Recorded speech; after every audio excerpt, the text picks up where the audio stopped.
જય શ્રી કૃષ્ણ મિત્રો, સ્વાગત છે આપ સૌનું મારી યુટ્યુબ ચેનલ હું સત્સંગીમાં. મિત્રો, પવિત્ર પુરુષોત્તમ માસના આપ સર્વને જય શ્રી કૃષ્ણ. આપ સૌ આ પૂરા માસ પવિત્ર પુરુષોત્તમ માસની અમિધારા, અધ્યાય, આરતી તથા થાળ આ બધું જ રોજે રોજ મારી ચેનલમાં સાંભળી શકશો. તો આજે જ મારી ચેનલને સબસ્ક્રાઈબ કરવાનું ના ભૂલશો. આજે આપણે સાંભળીએ અમિધારા નવમી, શ્રદ્ધા બળી બલવાન. એક મોટું નગર હતું. એ નગરમાં એક શ્રમજીવી સુથાર અને તેની પત્ની રહે. સંતાનમાં એક દીકરી ને 2 દીકરા. સુથારે મોટી ઉંમરે લગ્ન કરેલા એટલે છોકરા નાના હતા. સુથાર લાકડાનો પૂરો કસબી કારીગર.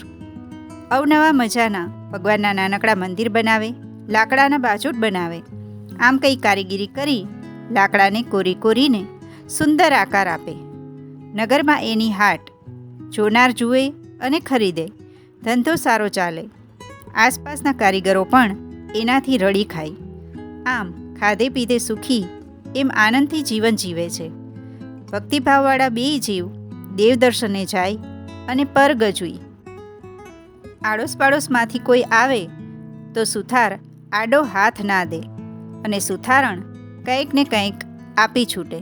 લ્યો બાપા, ભગવાને દીધું છે તે એમાં આટલુંક તમારું ભાગ્ય હશે. પાછું વાળવાની ઉતાવળ કરશોમાં. જેદી તમને ટાઢક થાય એદી જરૂર કરતાં વધારે હોય તો જ દેવા આવજો.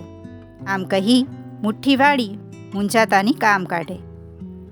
પણ કહે છે ને કે 10 કો સુખ અને ભાઈ 10 કો દુઃખ. કર્મની ગતિ ન્યારી છે. એમ સુથારના કોઈ કર્મને આધીન એને ધંધો ઓછો થવા લાગ્યો. એમ થતાં એક દિવસ હાટ બંધ કરવાનો સમય આવી ગયો. સુથાર અને સુથારણ પરેશાન થઈ ગયા. મનમાં વિચારે હવે શું કરવું. સુથાર કહે, આ મૂંઝાઈ ગઈ કંઈ ચાલે? કાલ મારો વહાલો કંઈક રસ્તો બતાવશે. એમ કહી પોતાની પત્નીને થરપત આપે. આમ થોડોક સમય તો ઘરમાં થોડુંક વસાવેલું એ વેચતા ગયા અને ખાતા ગયા. પરંતુ એ પણ ક્યાં સુધી ચાલે? સુથાર પણ ઓળખીતા પાળખીતા પાસે જઈ આવ્યો એ આશાથી કે કંઈક મદદ મળી રહે. પણ માઠા દિવસે કોઈએ મીઠો આવકાર ના આપે તો પછી મદદ તો ક્યાંથી કરે? ઉલટાની મસ્કરી કરે. કહે છે ને કે રાની રા નથી ફર્યો પણ રાનો દી ફર્યો. સુથાર નિરાશ થઈ થાક્યો ઘરે આવે ને સુથારણ આશાભરી નજરે એની સામે જોઈ રહે. સુથાર ખાલી હાથ બતાવે ને સમજી જાય. પત્ની કહે, ઘરમાં થોડું ઘણું જે કંઈ હતું તે લખું પાખું રાંધી છોકરાને ખવડાવી દીધું છે. થોડું વધ્યું છે, હાલો આપણે થોડુંક ખાઈ લઈએ. આમ દિવસો પસાર થાય છે. એક દિવસ સુથારણ કહે, બાજુના નગરમાં મારી બહેન રહે છે, એને ત્યાં જાઉં. વળી કંઈક થોડી ઘણી મદદ મળી રહેશે. મારી બહેન છે, ના નહીં કહે. સુથાર કહે, રહેવા દે ભગવાન, સુખના સૌ સગા, દુઃખમાં કોઈ નહીં હો. જાકારો દેશે માટે મને એક વિચાર આવ્યો છે. આપણે આ નગરથી દૂર કોઈક નાના ગામડામાં જતા રહીએ. ત્યાં આપણને કોઈ નહીં ઓળખે અને જે કંઈ નાની મોટી મજૂરી કરી લઈશું. છેવટે પેટ પૂરતું ધાન તો મળશે. આમ છોકરા અડધા ભૂખ્યા સૂવે એ નહીં જોવાતું. સુથારથી રડી દેવાયું. સુથારણનું હૈયું ભરાઈ આવ્યું. એ પણ રડી પડી.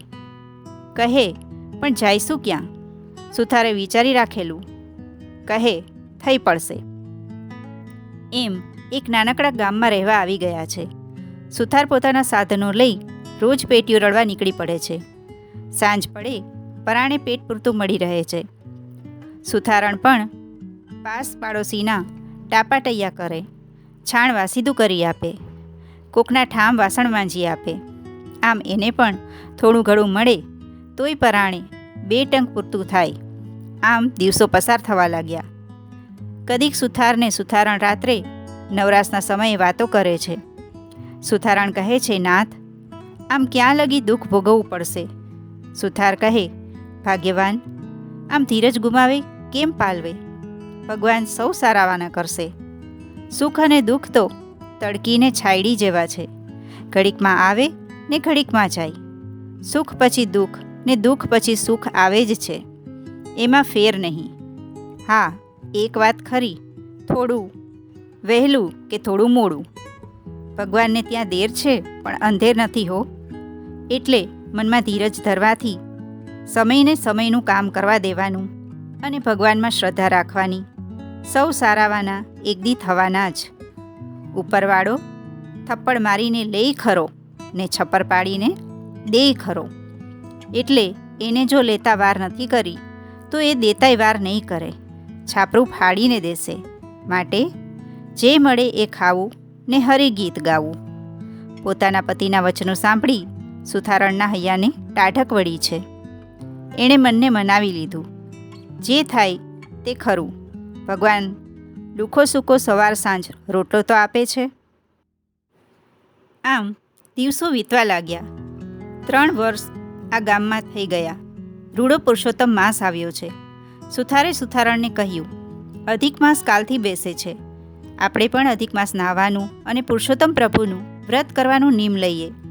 આખો માસ નાહીશું, પ્રભુ ભજન ગાશું અને ધારણા પારણા કરશું. ઉપવાસ એકટાણા કરશું. સંપત પ્રમાણે દાન પુણ્ય કરીશું. પુરુષોત્તમ ભગવાનની કૃપા મેળવીશું. સુથાર અને સુથારણે બીજા દિવસથી અધિક માસ નાહવાનું શરૂ કર્યું. ભક્તિભાવથી કાઠા ગુરમાની રોજ પૂજા કરે, નાય, ઉપવાસ કરે, ભક્તિ કરે. આમ કરતાં 30મો દિવસ આવ્યો છે. સુથાર અને સુથારણ રોજ પોતાના ખર્ચમાં કાપ મૂકી થોડા પૈસા બચાવ્યા હતા, જે અધિક માસનો છેલ્લો ઉપવાસ પૂર્ણ કરી ઉજવણામાં વાપર્યા. આમ ભગવાન પુરુષોત્તમ ભગવાનનું વ્રત પૂર્ણ કરી ફરી પાછા પોતાના કામમાં લાગી ગયા. સુથારને સંપૂર્ણ શ્રદ્ધા હતી કે ભગવાન એક દિવસ કૃપા કરશે, એટલે હૈયામાં ધીરજ ધરી પોતાનું કર્મ કરે જાય છે. એક દિવસની વાત છે. સુથાર રોજની માફક રોજી રળવા હથિયાર લઈને બાજુના ગામમાં ગયો. ત્યાં એણે મોટો જમીન માલિક રહે એણે સુથારને બોલાવ્યો અને પૂછ્યું, ઉધડક કામ કરીશ કે રોજ ઉપર? સુથાર કહે, શેઠ, કામ શું અને કેટલું છે તે જોઈને કહું. પેલા જમીન માલિકે કહ્યું, જો ભાઈ, આમ તો મારે ઉતાવળ નથી, પણ થયું શહેરમાં જઈ કોઈ સુથારને બોલાવવું એના કરતાં આમ સામેથી તું આવ્યો છે તો કામ કરાવી લઉં. મારું એક ખેતર બાજુના ગામને અડીને આવેલું છે અને એમાં એક મકાન પણ છે. એને મકાનની અંદર રહેલું તમામ લાકડાની સજાવટ ઉધઈ ખાઈ ગઈ છે. તેને કાઢી નાખ. નવી સજાવટ જેમ છે તેમ જ કરવી છે. તારે જોવું હોય તો આવતીકાલે ત્યાં પહોંચી જજે, જોઈ લેજે અને ત્યાં જ મને કહેજે કે એ આજનું તારું મહેનતાળું. સુથાર કહે, ના શેઠ, મેં હજુ એક પાઈનું પણ કામ નથી કર્યું. એક પાઈ પણ હું લઈશ નહીં. એમ કહી ચાલતો થયો. પેલો શેઠ સુથારની ઈમાનદારી ઉપર ખુશ થઈ ગયો. બીજા દિવસે સુથારે કામ જોઈ કહ્યું, ઉધડક કામ આપશો તો 20 મણ દાણા લઈશ અને રોજ ઉપર આપશો તો રોજના 1 મણ દાણા. જમીન માલિક કહે, કામ ક્યારથી શરૂ કરવાનું? સુથાર કહે, આજથી જ. તો લે આ ચાવી, રોજ આવી જજે, કામ કરજે અને ઘરે જાય ત્યારે મકાનને તાળું લગાવી ચાવી તારી પાસે રાખજે. કામ પૂરું કરે એ દિવસે કેવડાવજે. હું આવીશ અને તારું મહેનતાણું આપીશ. અત્યારે તારા ખર્ચ માટે 10 રૂપિયા. આટલું કહી પેલો જમીનનો માલિક ચાલતો થયો. સુથારે પોતાનું કામ શરૂ કર્યું. રાત દિવસ કામ કરી સુથારે કામ પૂરું કરી દીધું અને પેલા જમીનના માલિકને બોલાવ્યો. માલિક આવ્યો એટલે સુથાર કહે, શેઠ, આપ જરા અંદર આવો. અંદર જઈને જોયું તો સુંદર મજાના એક બાજોઠ ઉપર એક ચરુ પડ્યો હતો. સુથાર કહે, આ ચરુ તમારા મકાનમાં જમીનમાં દટાયેલો પડ્યો હતો. તમારા કહેવા મુજબ જ્યારે મેં જૂનું રાજ રચીલું કાઢી તેની જગ્યાએ તમામ નવું ઘડી કાઢી એ જ જગ્યાએ જડી દીધું. પછી છાપરાનો આ ટેકો મેં જોયો, એ પણ સડી ગયેલો. મને થયું લાવ આ પણ નવો જ બનાવી દઉં, જેથી નવા રાચરચીલાને સડો ના લાગે. તેથી બીજો ટેકો મૂકી તેને જમીનમાંથી ખોદી કાઢ્યો. પછી જ્યાં હું નવો ટેકો બનાવી થોડો જમીન પોળી કરાવવા ગયો તો આ ચરુ જોયો. ચરુને કાઢી ટેકો નાખી તમને બોલાવ્યા. હવે આપ આ ચરુ સંભાળો, મને મારું મહેનતાણું આપો એટલે હું મારા ઘરે જાઉં. પેલું શેઠ તો એકદમ નવાઈ પામી ગયો કે આની સચ્ચાઈ કેટલી. જો ધારત તો એ ધીરે ધીરે રોજ થોડું થોડું ધન પોતાના ઘર ભેગું કરી ગયો હોત. પરંતુ પછી કાંઈ વિચારી શેઠે ચરુમાંથી 5 સોના મહોરો કાઢી સુથારને આપતા કહ્યું, લે ભાઈ, આ તારી મજૂરી અને તું તારા ઘરે જા. પરંતુ જો આવતીકાલે પાછો આવજે, બીજું કામ છે. આમ કહી શેઠે ચાવી લીધી. સુથાર પોતાનું મહેનતાણું લઈ ચાલતો થયો. આ તરફ શેઠ પણ મકાનને તાળું વાસી ચાલતો થયો. સુથાર અને સુથારણ આજે ખૂબ ખુશ હતા. સુથારે સુથારણને બધી વાત કરી અને સુથારણે પણ કહ્યું, સાચી વાત છે, એ ધન આપણું ના કહેવાય અને એટલે જેનું હતું તેને જ મળવું જોઈએ. આમ બંને પોતાની સચ્ચાઈ અને ઈમાનદારીથી ખુશ હતા. આ બંનેની વાત પેલો જમીન માલિક બહાર ઊભો ઊભો સાંભળી રહ્યો હતો. એ વિચારવા લાગ્યો કે નક્કી આ સુથાર એ ધન લેશે નહીં અને મારા મકાનમાંથી ભલે એ ધન નીકળ્યું, પરંતુ એ સુથારના ભાગ્યમાં હતું તેથી મળ્યું, એટલે એ ધન મારું નથી. પણ ત્યાં તો એને પેલી સુથારે સુથારણને કરેલી છપ્પર ફાડીને દેવાની વાત યાદ આવી. જમીન માલિક ચાલતો ગયો. બીજા દિવસે સુથારને કહે, લે ભાઈ, આ તારા 20 મણ દાણા.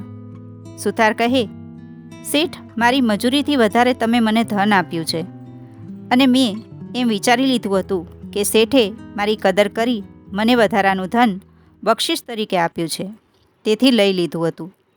પરંતુ હવે મારાથી 1 પાઈ પણ વધારે નહીં લેવાય. નમસ્કાર એમ કરી સુથાર ચાલતો થયો. પેલા શેઠને હવે તો પાકી ખાતરી થઈ ગઈ કે આ કેમે કરી ચરુ લેશે નહીં, છપ્પર ફાડવું પડશે. સુથાર ઘરે આવ્યો છે. રાત પડી છે. રોજના નિયમ મુજબ બાળકોને જમાડી પોતે જમીને વાતો કરવા બેઠો છે. ત્યાં તો ખણણ ખણણ કરતી સોના મોહરો વરસવા લાગી. સુથાર અને સુથારણે ઉપર જોયું તો છાપરું ફાડીને સોના મોહરોનો વરસાદ ઘરમાં થવા લાગ્યો છે. બંને સજ્જડ થઈ ગયા. પુરુષોત્તમ ભગવાને ખરેખર છાપરું ફાડીને ધનનો વરસાદ વરસાવ્યો મારા નાથ. કહેતા સુથારણી કહે, તમે સાચું જ કહેતા હતા. ભગવાને આપણો પોકાર સાંભળ્યો, આપણું દાળદર ફેડી નાખ્યું. પતિ અને પત્નીએ ભગવાન પુરુષોત્તમનો જય જયકાર કર્યો. આનંદ આનંદ થયો છે. હે કૃપાળુ પુરુષોત્તમ ભગવાન, જેવા સુથાર અને તેની પત્નીને ફળ્યા તેવા સૌને ફળજો. હવે આપણે સાંભળીએ અધ્યાય 9, દુર્વાસાની પ્રસન્નતા. સૂત પુરાણીએ કહ્યું છે કે હે મુનિઓ, શ્રી નારાયણે નારદજીને તેમના પ્રશ્નના ઉત્તરો આપ્યા. કુમારી મેઘાવતી ચિંતામાંની ચિંતામાં દુબળી પડી ગઈ. એવામાં સંજોગાવસાત દુર્વાસા મુનિ ત્યાં પધાર્યા.